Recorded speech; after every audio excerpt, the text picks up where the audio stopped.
Tadi saya barusan ngaji Bulughul Maram, jadi baru bisa format acara ini sekarang. Mungkin yang saya sampaikan karena tema di sini diserahkan sama narasumber. Saya sedikit cerita tentang ciri khas pesantren ya, atau karena ini acara NU ya, bisa dikatakan khas-khas NU. Begini, jadi di antara ajaran leluhur adalah riwayat hadis yang diriwayatkan Imam Ahmad bin Hanbal, al-bilad biladullah wal ibad ibadullah fahaitsuma asabta khairan fa'akim. Jadi status hakikat bumi semua milik Allah, semua hamba juga hambanya Allah, maka di mana saja Anda menemukan kebaikan, silahkan berdomisili atau bermukim atau beraktivitas di situ. Kenapa saya terjemah sampai 3 kali, bermukim, berdomisili, beraktivitas? Karena dalam beberapa khazanah yang kita baca bahwa bumi ini, bumi yang kita huni adalah materi kita. Bahwa manusia sebagaimana kita tahu adalah materinya dari bumi. Sehingga karena sekarang manusia bisa berpikir, bisa olah otak, bisa olah perilaku, sebetulnya yang dialami bumi juga sama. Sehingga bisa saja teman-teman yang di Jerman, yang di Belgia, dan di beberapa negara Eropa itu mungkin mustajabnya bumi, lama sekali berdoa ingin di situ ada tempat sujud. Kebetulan yang mau sujud teman-teman yang merantau di sana. Jadi bumi yang nggak dipakai sujud itu ngeluh sekali. Karena nggak dipakai sujud. Sehingga dalam Islam yang membedakan dengan agama lain diantaranya kata Rasulullah SAW, agama ini adalah ju'ilat lanal ardu kulluha masjidan. Jadi semua bumi Allah adalah sah sebagai tempat sujud. Di mana zaman itu agama-agama lain masih mengharuskan ritual tertentu harus di tempat ibadah.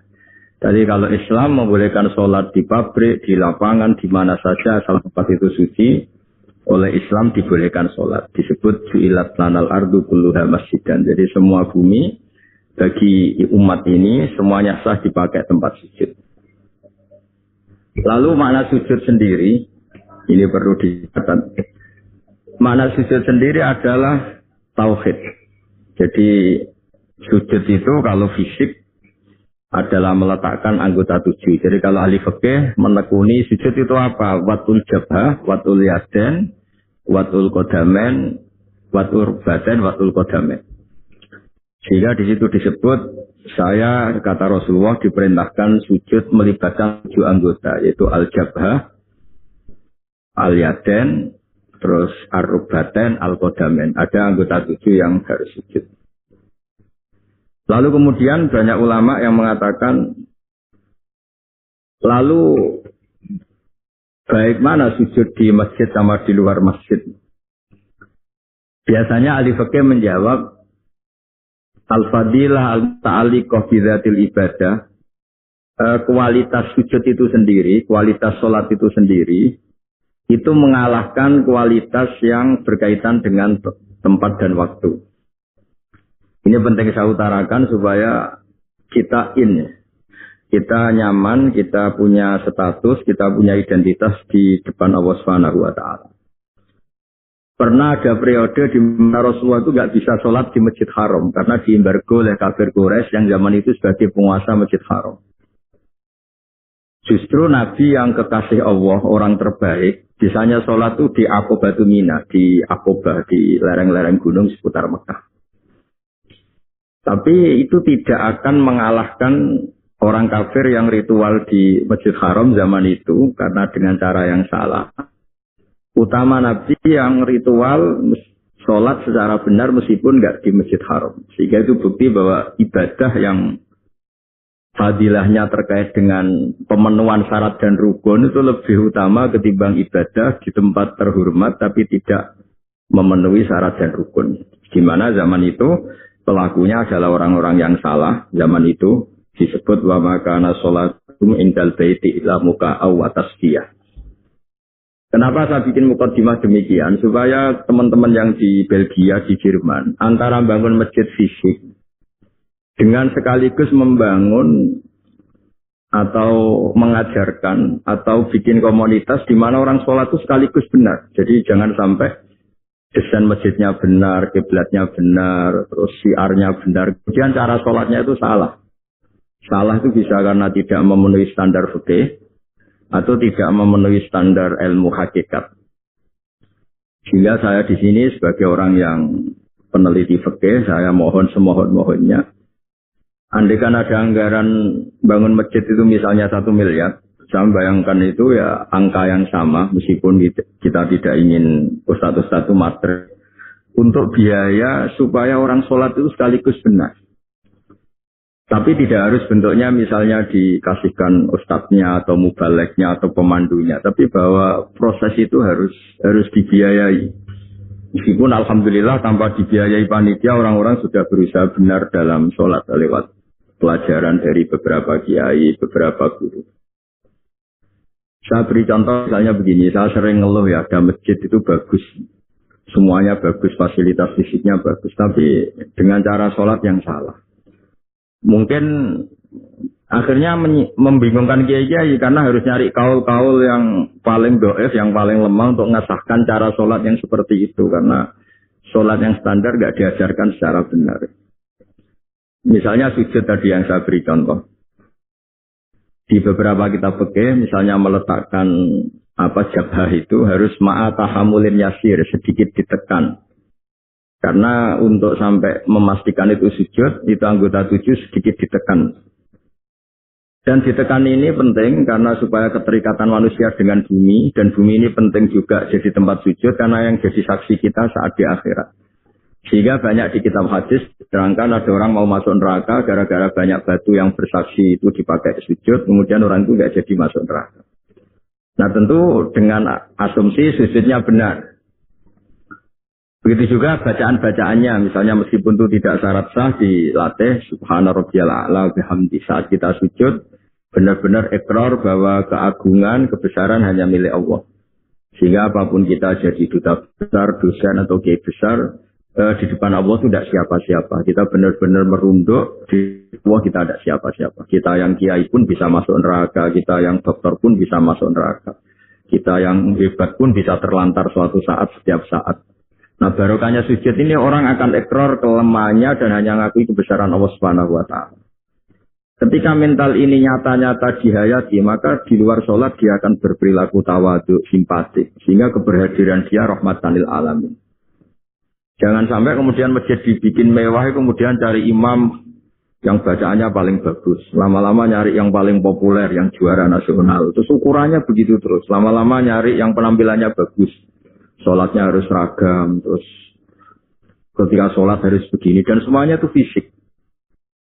Jadi saya ngapresiasi semua pembangunan masjid fisik. Tapi saya mohon semohon-mohonnya. Kaifiatul ibadah, bistifai syurutiha wa arkaniha, ya, cara-cara beribadah dengan memenuhi syarat dan rukun harus terpenuhi.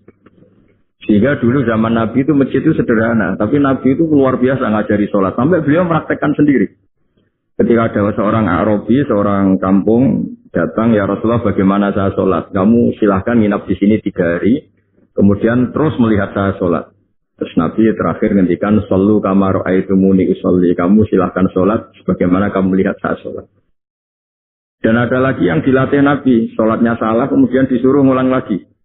Tidak sholat tafakabir, kalau kamu sholat takbirnya begini, baca fatihahnya begini, rukuk begini, i'tidal begini sampai selesai.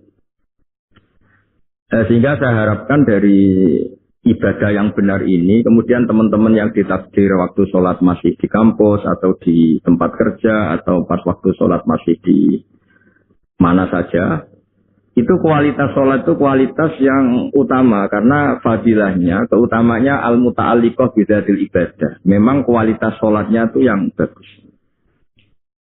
Jadi saya ulang lagi, kualitas sholatnya yang bagus. Sehingga memenuhi keinginan Nabi, ju'ilat lanal ardu kulluha masjid. Dan semua bumi Allah ini dijadikan Allah sebagai tempat sujud. Sehingga ketika kita benar-benar sujud dengan makna yang sebenarnya, maka sholat ini benar-benar nanti tanha anil fahsya'i wal munkar. Apalagi kalau sujud kita sampai nganggep itu nikmat terbaik. Saya berkali-kali bilang, Suatu saat ketika kita di akhirat dan kehidupan kita difilmkan ulang oleh Allah Ta'ala, disuting ulang oleh Allah Ta'ala, dan kita menyaksikan mungkin kita sedang di kafe, mungkin kita sedang guyon, sedang tidur, sedang sepak bola. Pasti paling kita tidak malu ketika itu diulang ketika kita sujud. Sehingga cerita-cerita di mahsyar, cerita-cerita orang ditahan di mahsyar, itu kata Rasulullah SAW, ketika umatku ada yang banyak masuk neraka, itu yang nggak dimakan oleh api neraka itu adalah tempat-tempat sujud. Wa innan nar lam takul asar sujud. Api tidak akan membakar fisik atau anggota tubuh yang dulu di dunia dipakai sujud. Kenapa saya menitik beratkan ini? Supaya kita kalau baca Quran, ya kita tadi menerangkan banyak Quran. Misalnya wasjud waktarib. Kalau sudah berani sujud, ya harus sampai dekat Allah. Sehingga ini penting supaya kita hidup di perantauan tetap bahagia karena ditakdir sujud. Kita jadi orang kaya tetap bahagia karena sujud. Jadi orang miskin bahagia karena sujud. Jadi siapapun kita bahagia karena sujud. Karena hakikat saat kita ketemu Allah, itu kita nanti tidak dengan status kiai besar, profesor, doktor, atau dengan jabatan-jabatan duniawi. Tapi kita hanya sebagai jabatan atau status yang permanen. Ya Tuhan nafsul mutmainnah. Irji'i ila rabbiki radiyatan mardiyah fadkhuli fi ibadi wa dkhuli jannati. Jadi status kehambaan kita ini hanya bisa kita dapatkan setelah kita sholat itu benar, menghamba sama Allah benar. Setelah status kehambaan ini benar, baru ada wadkhuli jannati. Jadi fadkhuli fi ibadi, masuklah berstatus sebagai hambaku. Baru wadkhuli jannati, kamu boleh masuk surga. Hingga tadi nggak perlu pembiayaan kefiah atau pembiayaan guru-guru untuk melatih sujud. Saya pikir itu nggak penting karena masih banyak orang ikhlas yang mengajarkan sujud yang benar, sholat yang benar. Tapi saya mohon di masjid-masjid di Eropa juga harus ada kitab takrib, kitab mahali. Karena kalau takrib saja resikonya itu kalau ada satu perilaku ibadah masyarakat kita yang menurut kitab takrib itu tidak sah. Padahal nanti kalau dicari referensi di kitab yang lebih besar, mungkin ada pembenarannya. Dan barokahnya kitab-kitab besar itu, mungkin misalnya yang ditakdir kunut, yang mungkin kita tahu itu mazhab Syafi'i, yang mungkin ada tamu mungkin dari Arab Saudi atau di mana yang pas jamaah di kita tidak kunut, kita tahu itu mazhab Hanafi, sehingga cara pandang kita terhadap lintas mazhab itu lebih luas. Masyhur itu Said Muhammad dan beberapa ulama sering ngendikan li'annal insana kullamat tasa'a fikruh qalla inkaruhu 'alan nas. Karena manusia ketika bacanya banyak, baca referensinya banyak, maka tidak gampang ingkar, tidak gampang menyalahkan orang lain. Kenapa baca banyak ini penting? Karena apalagi teman-teman yang hidup di Eropa itu kan komunitasnya besar dan kita di haji saja melihat cara ibadah macam-macam. Dengan cara yang macam-macam, dan sebagian ya memang karena madhab, bukan karena kesalahan. Kalau karena kesalahan memang ya didis, ya memang salah. Memang sebagian itu karena madhab. Misalnya kita pas kecil sampai besar, keyakinan kita megang perempuan itu yang ajnabiyah itu batal. Tapi guru-guru kita khusus pas tawaf diminta intikal mazhab, mengikuti mazhab. Kalau bersentuhan dengan perempuan tidak batal, karena agak kebayang kalau setiap bersentuhan dengan perempuan kemudian kita harus wudu lagi, harus memperbarui tawaf lagi misalnya. Kemudian yang terakhir, ini memang saya tidak akan cerita masjid, tapi cerita kualitas aktivitas di masjid.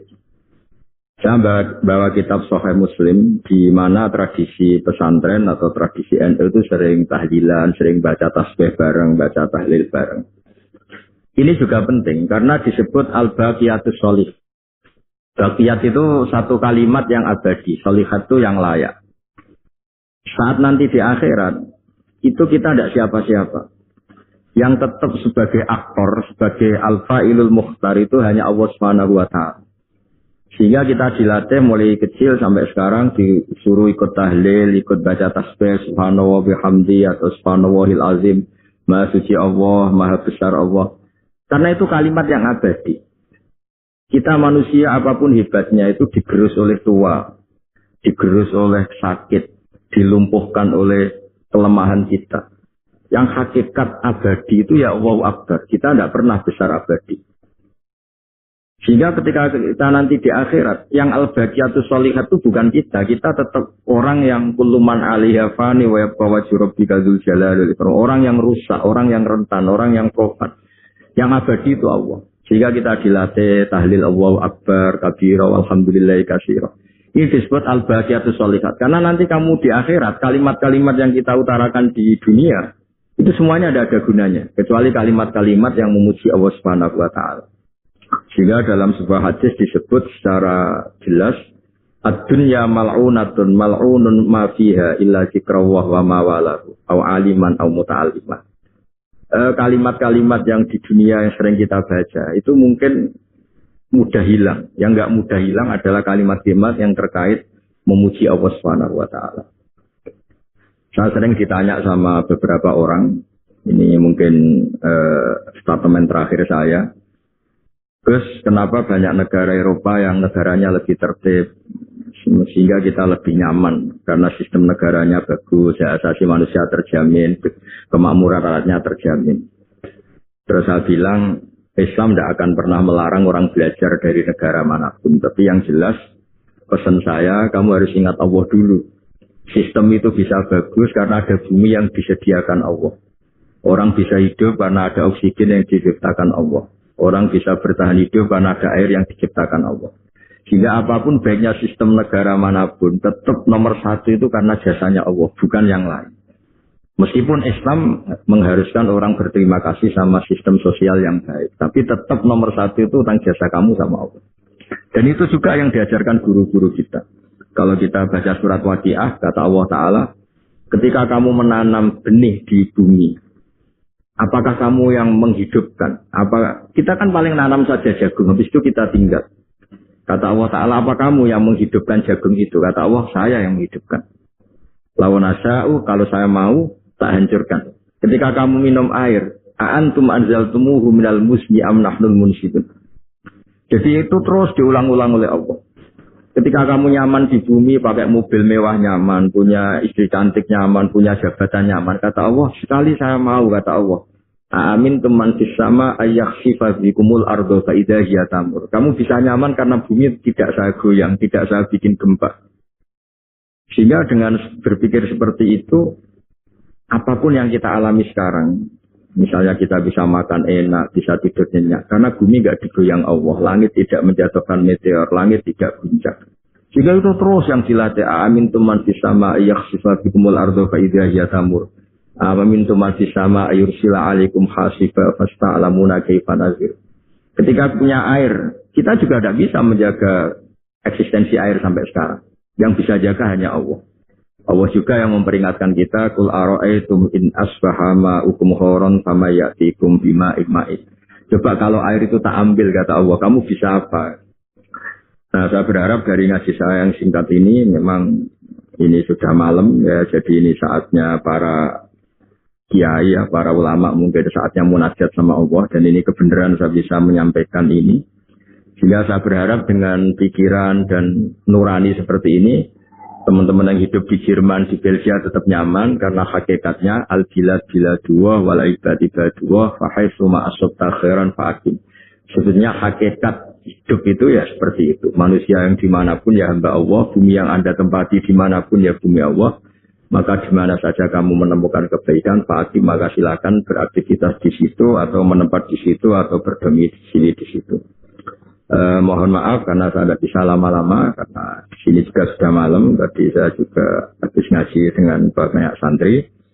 Mohon maaf atas semua dan saya ikut mengapresiasi semua aktivitas keislaman di sana yang disebut mudarosah keislaman atau tadarus keislaman. Tapi saya mohon selain bangunan-bangunan fisik, bangunan-bangunan mental atau rohani juga diajarkan, sehingga jangan hanya masjidnya yang bagus, tempat wudunya yang bagus, tapi juga sholatnya yang bagus. Caranya diajarkan sholat-sholat yang benar dan baik, juga khazanah-khazanah yang agak luas, supaya nanti kalau ada bersinggungan dengan mazhab yang macam-macam, kita tidak mudah panik, tidak mudah mengklaim, tapi selama itu ada dalam khazanah-khazanah ulama kita, harus kita benarkan. Baru kalau benar-benar tidak ada khazanahnya, mungkin baru kita menvonis itu sesat atau salah.